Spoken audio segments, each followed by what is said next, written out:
자, 문 정권이 이제 5월 10일 날 취임을 했지요. 5월 9일 날 대선에 이겼어요.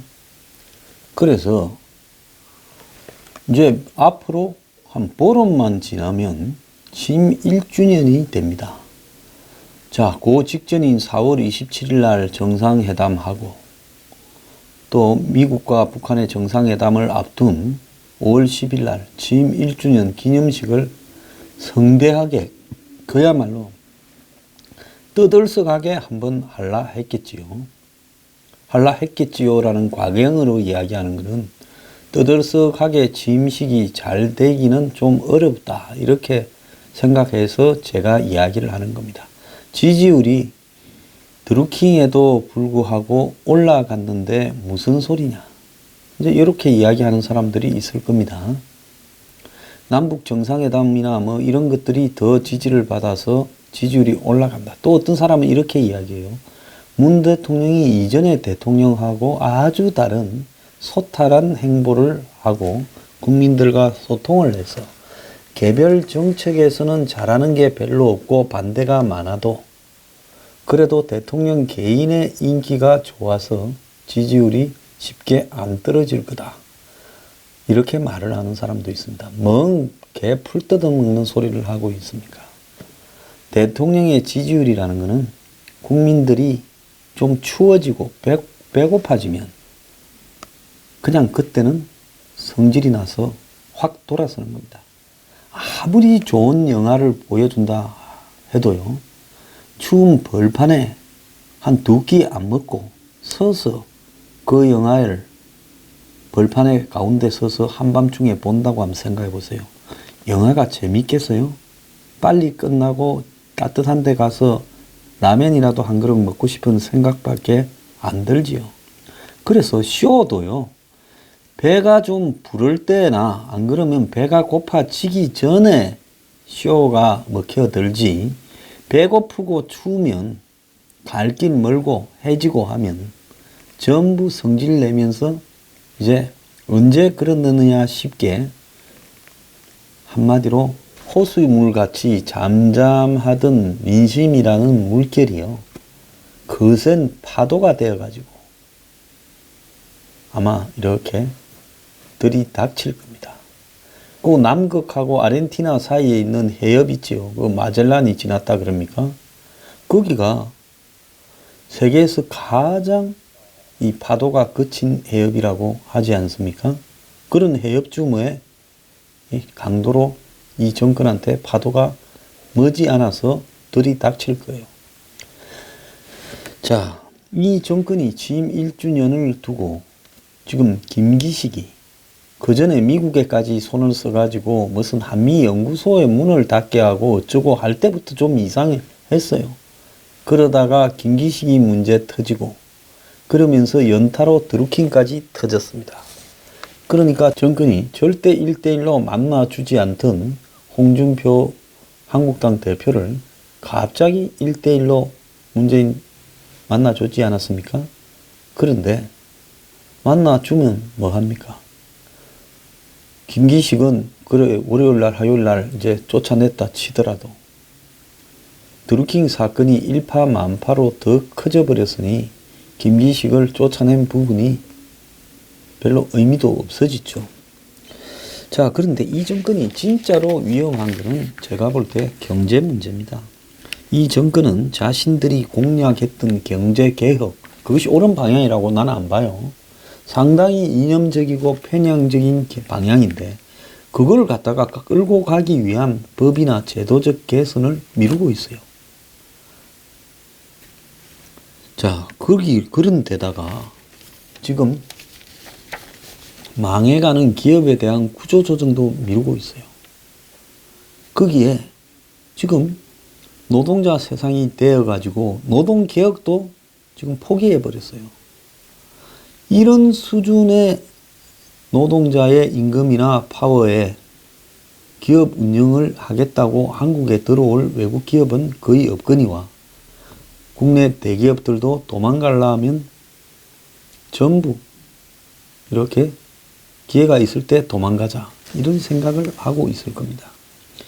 여기에 최저임금 10,000원이라고 해서 여기에 이 최저임금 10,000원이 가져오는 한마디로 임금 인상에 의한 소비 정진 이런 것만 생각을 했지.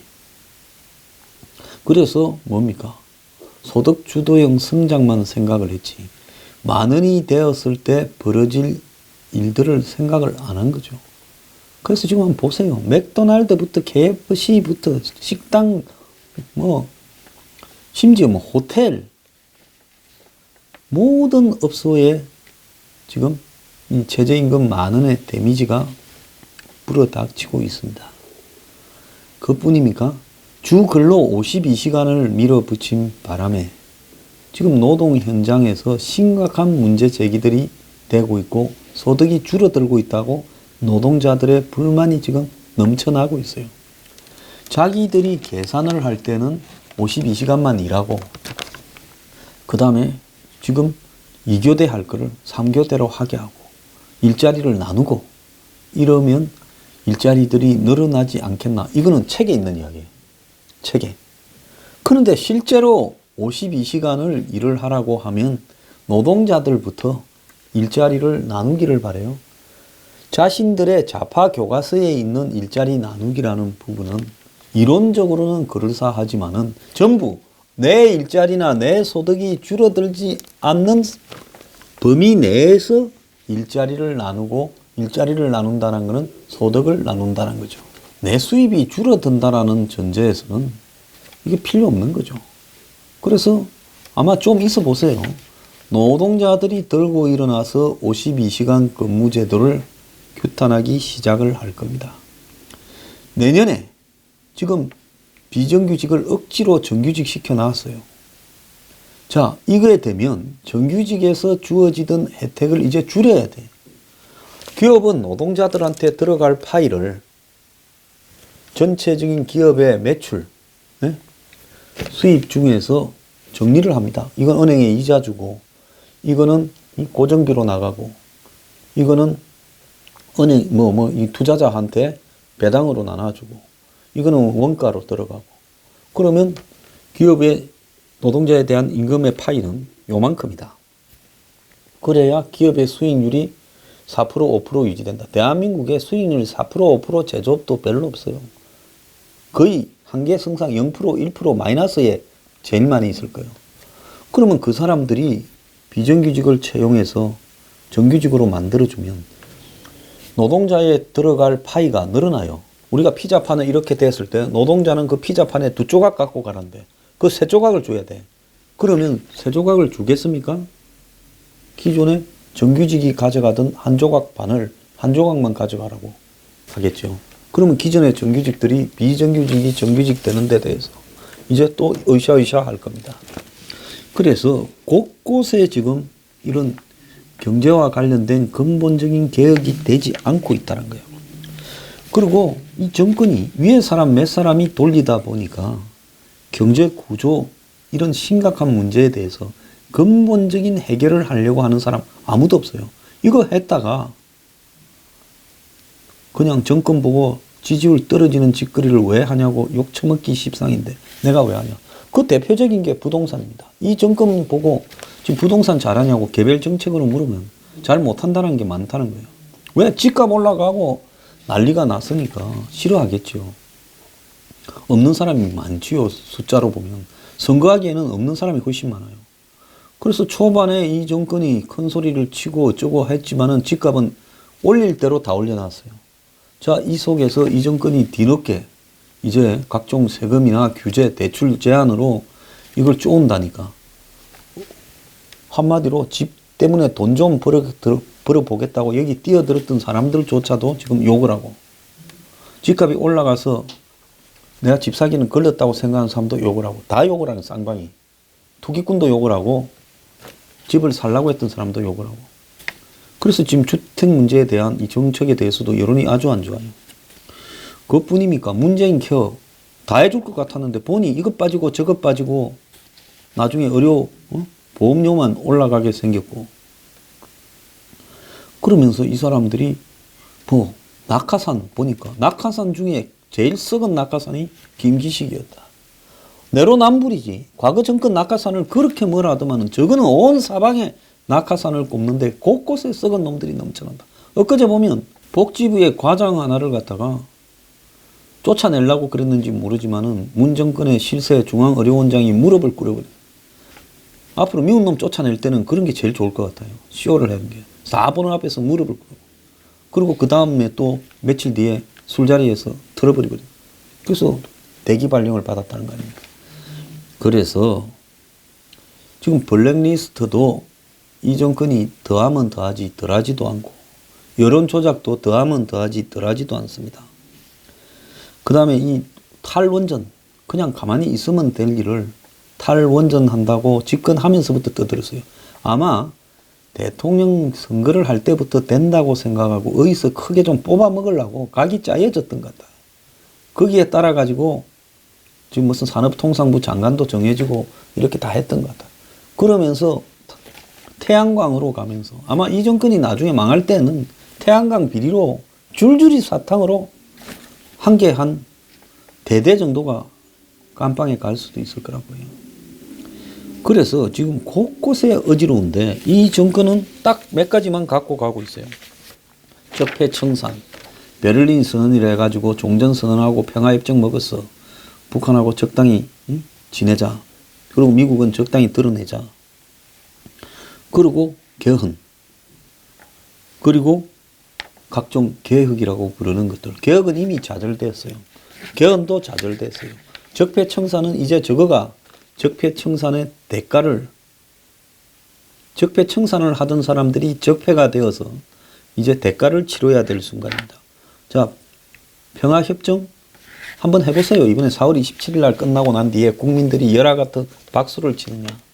국민들을 속이면 안 돼요. 국민들은 마치 북한이 핵을 폐기할 것처럼 생각하는데 4월 27일 북한하고 정상회담을 하고 난 뒤 발표되는 발표문안이 북한의 틀림없는 비핵화, 문재인 최근 자주 이 부분을 이야기하는데 그걸 안 할 거기 때문에 나중에 덮어 쓰지 않으려고 미리 나는 틀림없는 비핵화, 틀림없는 비핵화를 말을 했다. 이러는 거 아니겠어요? 자, 그런데 최근에 김기식 문제나 한미연구소 예산 끊는 문제, 그거 돈 몇 푼 안 되는 걸 가지고 그렇게 정권이 달라붙어서 미국에 대한 앙심을 품고 있다는 걸 전 미국의 한반도 전문가와 국무부와 싱크탱크와 언론에다가 알려버린 사건입니다. 그때 이후로 미국에는 문 정권을 우호적으로 생각하는 사람들이 그나마 조금 있던 것도 싹이 다 말라버렸어요. 그래서 그 이후에 이제 김기식 사건이 터졌는데 이왕 빨리 자르지. 그걸 또 질질 끌고 선관위까지 물어보고 홍준표 만나고 별의 짓을 다 했어요. 그런 과정에서 이제 드루킹, 이름이 킹자가 붙으니까 비리의 왕이다. 드루. 우리 흔히 드루 하면 무슨 생각이 납니까? 쭉 이런 생각이 나지 않습니까? 그러니까 쭉 비리 왕이 등장한 거예요. 그래서 드루킹이 거의 클리어를 해버린 거죠. 지금 이 정권의 곳곳에 있는 의혹들을 거의 클리어할 거예요. 그래서 지금 경찰이나 뭐 검찰부까지 동원을 해보려는데 검찰은 우리는 빠질란다고 빠져버렸고 경찰이 이걸 쥐고 앉아 있는데 이게 지금 수습이 잘 안 되고 가면 갈수록 새로운 사실이 터질 수밖에 없는 거예요. 이거 지금 사람이 많잖아요. 드루킹 사건이 다른 사건하고 다른 점을 우리가 좀 몇 가지를 보면 첫째, 관련자가 엄청 많다. 3명을 구속시키면 끝날 줄 알았는데 1명 더 추가돼가 4명이 되고 근데 또 통장이니 뭐니 했던 사람이 또 8호선가 따로 있다는 거예요. 서유기를 구속시켜도. 그러니까 경찰이 드루킹 패거리의 전모를 전혀 파악을 하지 못하는 거예요. 예를 들어서 간첩을 잡는다면 국정원이 간첩단이 몇 명인지 수뇌부가 몇 명인지 계산도 잘 못했다는 거예요. 그럼 8호선까지 집어넣으면 끝나느냐? 또 나올 거예요. 자, 그러면서 이제 드루킹이 돈을 땡긴 거. 그 다음에 드루킹이 조작을 한, 이 기사, 이런 거를 과연 진짜 킹크랩이라는 서버를 갖고 했다고 보면 그 서버를 열면 한두 개가 나오겠네요. 자, 특별 회원만 500 수십 명이에요. 일반 회원은 2,000명이 넘어요. 그러면 그 안에서 수많은 사람들이 제가 볼 때 앞으로 터져 나올 거라고 보고 있습니다. 지금 변호사 둘이도 사라졌어요. 도 변호사, 윤 변호사. 자, 변호사 둘이가 회사 출근을 하지 않는데요. 자, 그 부분이 경찰이 지금 자금 조사하고 있다는 거하고도 관련이 있을 수도 있어요. 자, 그래서 이 드루킹 사건이 이게 정말로 꼬리가 끊기가 어려운 사건이다. 그리고 경찰이 멍청하게 압수수색을 하고 멍청하게 이렇게 잡아가서 가두는 바람에 남아있는 자료들이 곳곳에 다 흩어졌어요. 그럼 몇 놈을 잡아 넣어야 입을 다 막을 수 있고 자료를 얼마나 뒤져야 이제 없는 빌딩 뒤에 가서 텅 빈 빌딩 뒤집으면 하겠습니까? 도망갈 자료는 다 도망갔죠. 오죽하면 술 취한 정신이 이상자 같은 사람이 3번이나 들어가고 양주까지 들고 나오고 그 사람도 수상해요. 그 다음에 기자까지 들어가서 태블릿 PC니 USB를 들고 나왔겠습니까? 그러니까 이 드루킹 사건이나 김기식 사건을 수습하는 모양을 보면 이 정권이 너무나 어설프다는 거죠. 과거 같으면 청와대 내에 비중이 있는 인물, 예를 들어서 노무현 때는 유인태 같은 사람도 있고 김원기 같은 사람도 있고 또 동교동계 정치인들 중에 노회한 사람도 많이 몸을 담고 있었어요. 그래서 그런 사람들이 이 사건을 그렇게 수습하면 안 된다. 야당 특검을 받아줄 거는 받아주되 꼬리는 김경수에서 끊어야 된다. 이런 식으로 해서요. 수습 견적이 나와야 되는 겁니다. 적당히 야당 요구를 들어주고 국정조사 해봐. 그 다음에 특검 해봐. 차라리 우리가 특검에 손을 써서 결과를 갖다가 좀 털자. 그게 낫다. 근데 그걸 안 하고 경찰 갖고 마무리 짓겠다 하면 계속 끌려갈 수밖에 없는 거고 나중에 없다 해도 안 믿을 거다. 근데 그렇게 정리하는 사람 아무도 없고 당에서 어떤 중진도 이해찬이도 문희상이도 이런 사람은 원래 자기 소리가 없는 사람들이니까 말을 안 합니다. 추미애 요즘 말하는 거 봤어요? 드루킹은 추미애 입에서 시작됐는데 추미애 요즘 입을 닫았습니다. 왜? 지금 정권의 핵심에서는 저 덩신 떠들어가지고 지금 사태를 이렇게 심각하게 만들었다. 이렇게 보고 있을 수도 있죠. 가만히 있는 게 상책이라고 생각 납작 엎드리고 있는 거예요. 그러다가 김어준이도 도와주는 게 아니라 죄를 뿌려버렸어요. 아무도 사람들이 매크로가 뭔지도 모르는데 매크로 무슨 조작이니 은이 떠들었어요. 그래서 지금 이 사건이 초반에 김경수와 청와대 민정실 정도가 논의해서 견적을 잡은 부분에 이 사건의 비극이 잉태되어 있던 겁니다. 지금 듣자고 하니 이 정권의 1인 지하 만인 지사는 이 정권을 창출하는 데 힘을 썼던 사람한테 이야기를 들어주거나 뭐 존중하거나 그런 생각이 전혀 없다라는 이야기까지도 들려요. 겉으로만 아주 공손하고 형 동생 하지 실제로는 거의 원수되어 있다라는 이야기도 들려요. 그런데 김경수는 그쪽의 인맥 아닙니까? 친노 쪽에서 친문으로 연결된 인맥이지. 그러지 않습니까?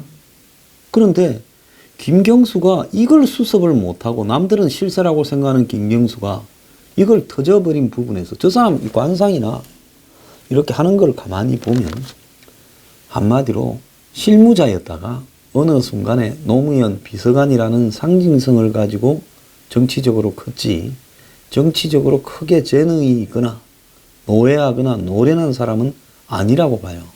그러다 보니 이 정권에서도 김경수가 차지하는 위치가 크다라고 하는 평가와 달리 한마디로 드루킹 패거리의 민원을 그리 써먹고 들어줄 역량도 없었던 겁니다. 김경수가 해달라고 말을 했겠어요? 안 했겠어요? 여러분. 오사카에 총영사 좀 시켜줘라. 저 행정관 좀 시켜줘라. 했겠어요? 안 했겠어요? 김경수도 지금 속으로는 별것도 아닌 걸 갖고 그렇게 무시를 하더만은 일을 이렇게 만들어 놓고 이제 내한테 다 덮여 세운다. 열이 났겠죠. 그러니까 출마 선언을 하라고 출마하라고 처음부터 거기서 부추기고 하라고 이렇게 했는데 김경수가 열불이 나서 내 못하겠다고 나자빠진 게 19일 날 불출마 하는 거 아니냐 하고 해견을 미룬 배경이었다고 봅니다. 정말 상식적으로 이해가 안 되는 거예요. 보통 정권이라면 김경수가 이런 이야기를 합니다. 그래, 그러면 한번 들어보겠죠. 대선에는 얼마나 관련이 됐냐. 오프라인에서 도왔고, 이 정치적 라이벌들을 제거하는데 뒤에 사조직으로서 이렇게 연락했고, 캠프하고는, 후보하고는 나하고만 연결이 된다. 뭐 이렇게 이야기를 하지 않았겠어요? 그러면 만약에 저 사람들을 깔아뭉개면 어떻게 되겠냐. 그건 심각하다. 그러면 들어줄라 하면 오사카 청룡사를 주면 그 뭐 줄 수도 있는데 그 변호사 정도면 줄 수 있죠. 한국 뭐 최고의 로펌의 하나고 와세다 나왔고 그리고 뭐 나 연륜도 있고 하면 줄 수 있죠.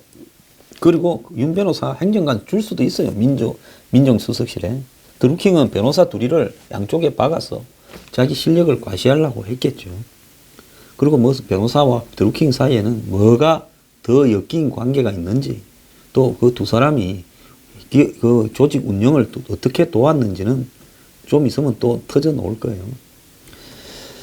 그런데 이거를 갖다가 만약에 안 되면 그래 그건 좀 일본 총영사는 좀 그렇다. 다음 텀에 가고 우선 어디 뭐 다른 데 좀 가 있으라고 하지. 이렇게 해서 상대가 무시하고 있다, 당하고 있다거나 버림받았다거나 팽당했다거나 안 그러면 상대가 자기 조직원들한테 할 말이 없게 돼버린 상황을 그걸 안 오게 해줘야죠. 자, 행정관 하나도 해결 못 해줘. 청와대 행정관이 수백 명인데 그 행정관 하나 정도면 농공행상으로 따지면 드루킹 쪽에서 수석은 하나 시켜줬어야 된다고 봅니다. 하다못해 비서관 하나는 줘야 되고 대사는 하나 줘야 돼. 대사가 세계 한국이 뭐 100명도 넘지 않습니까? 100수십 명이 될 건데 대사는 하나 시켜줬어요. 그런데 하나도 안 주고 대안도 제시 안 했어요. 성의껏 달래지도 않고 어느 순간부터 협박을 하니까 김경수는 신경이 쓰일 일이 하도 많으니까 짜증이 나기 시작했고 슬슬 피했을 거라고 봐요. 그리고 청와대만 쪼았겠죠. 해결도 안 해줘. 자, 김경수조차 사람 하나를 청와대 추천해서 관철시키지 못하는 부분이 이 정권의 지금 운영 방식이라는 거예요. 그러면 저끼리 다 해먹어서 김경수조차 배제한다면 그러면 다른 거 하나라도 잘하는 게 있어야지. 사고 수습이라도 잘해야지. 차라리 우린 모른다. 네가 그때 그렇게 했으면 네가 안고 가라. 그래서 네 조사받고 나중에 뭐 깜빵에 가든지 해라. 뒤는 봐줄게. 그럼 김경수가 못하겠다고 하면 그러면 어쩌 해야 되겠냐. 그럼 뭐 다른 대안을 찾아보자라든지 김경수로 꼬리를 자르든지 대안을 만들어 주든지 가다 넣었으면 사건이 터지지 않게 깔끔하게 다 제거를 해버리든지 어느 쪽 하나 정리할 능력도 안 됐다는 거예요. 그저 그냥 조국이 선에나 임종석 선에서 이 건이 왔다리 갔다리 한 겁니다. 그런데 정권 바뀌어서 실세고 지금 뭐 남북 정상회담을 앞두고 있고 재벌 회장들 뭐부터 시작해서 온 사람이 다 만나자고 하고 저녁마다 무슨 뭐 약속이나 자리가 늘렸을 거고 약주도 곧잘 할 거고 이런 상황에서 이런 정도의 부탁들이 귀찮았던 거죠. 귀찮은 것이 첫 번째 원인이라면 두 번째는 저건 뭘 건방지게 자리에 끼어들어. 김경수가 그런 부분을 부탁하는 것이 아마 임종석이나 이 정권의 실세 입장에서는 귀찮았던 거예요. 자, 오사카 총영사 보내고 네가 하는 부분을 임종석이나 조국이나 몇 사람이 청와대에 해주자고 문 대통령이나 김정숙 씨한테 상의를 했다면 이게 됐겠습니까? 안 돼. 됐지요. 해주는 쪽으로의 논리를 만들기만 해도 됐을 거라고 봐요. 해줄 생각이 없었기 때문에 이거를 갖다가 쳐버린 거죠. 왜 쳤냐? 이 자식들이 권력을 우습게 알고 협박을 해. 니 빠져. 우리가 해결할게. 집어넣어버려. 조사해놓은 거 있습니다. 어느 선으로 해서 딱 해서 좀 넣어놔요. 그리고 밖에 하고 차단시켜버리고 자료 다 정리해버리고. 자, 위에서는 시키면 밑에서는 하죠. 하는데 성실하게 안 하죠. 왜? 하면서도 이거 더러운 짓이라는 걸 아니까. 그러면서 그 사람들이 밖에다 좀 떠드는 거예요. 하기 싫은 일 시키니까. 그러니까 이 지금 터져 나와서 보도까지 되게 돼버린 거 아니겠습니까? 그러니까 좋은 거 해먹고 땡기고 할 때는 이너서클이 좋은데 이런 귀찮은 일을 수습하기에는 이너서클이 귀찮아진 거예요. 대충인 거예요. 그리고 그래서 몇 사람 외에 단 한 명도 이런 부분을 수습할 한마디로 기술자거나 노예한 사람이 원로가 없다라는 겁니다. 그래서 정무수석을 보통 보면 노회한 사람으로 앉혔죠. 그런 측면에서는 노무현 전 대통령이 유인태를 정무수석으로 앉힌 것은 매우 잘했다. 저는 그렇게 보고 있습니다. 왜? 노회하니까요. 그리고 남들이 보더라도 적이 보더라도 합리적으로 보이니까. 그런데 한병도 전병헌 씨가 노예하지요. 근데 전병헌 씨는 몇 달 버티지도 못하고 무슨 오락 관련해서 근데 그거 요즘 재판도 안 하고 어찌 돼가는 거예요? 그래도 거기는 선수니까 잘 수습을 한 것 같아요. 그런데 거기 반해 이제 전병헌이 빠지고 나니 그 밑에서 비서가 나던 한병도 그레이드가 떨어지죠. 민정수석, 정무수석. 그 정무수석이 수습이 됩니까? 조국이 자기만 알지 저 사람이 정치 물정 알겠어요? 자기가 제일 잘난 줄 아는 사람이잖아요. 임종석이 언제 자신의 목표 외에 다른 부분에 남을 챙기는 일을 해봤겠어요? 그러니까 이게 수습이 안 되고 터져버립니다. 여기서 매우 중요한 포인트가 있는데요. 이 정권이 가면 갈수록 이제 이런 일들이 더 많이 터질 겁니다.